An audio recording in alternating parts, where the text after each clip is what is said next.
I live with my boyfriend and it suits us to not get married yet. I think that if I went to church, people would not agree to us doing this and make me feel awkward.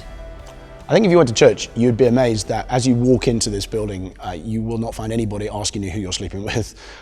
You will find that people will say, hi, welcome, great to meet you, come in, find a seat, this is how things are going to work this morning, we're going to do the following things, and you'd be very welcome to join us for coffee afterwards. And no one will ever ask you about your sexual habits, and no one will ask you whether or not you have a relationship of a particular type. That's just not what we do. We want to welcome everybody to the church, and on any given week, we probably have dozens of people who are in sexual relationships that would differ from what we believe God talks about in the Bible, and dozens of people coming in as visitors who are not even Christians, people who don't believe the gospel because they're coming to try and find out.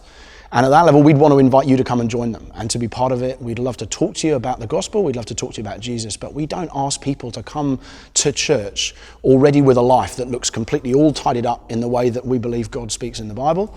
We've asked people to come and say, come as you are, come and find out, come and ask your questions, come with any issues, challenges, objections that you have, and we'll talk to you about them.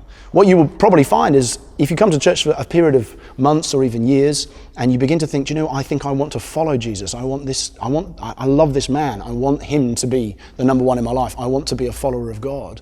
Then you will find that various things in your life, your sexual habits, your financial habits, the way you use your time, your language, all sorts of things, will probably begin to change from the inside out anyway. You will begin to think, I want to put God first in all things, and that probably will involve changes in the way you live your life and choices. And that's happened for me, it's happened for the hundreds and hundreds of people who come here.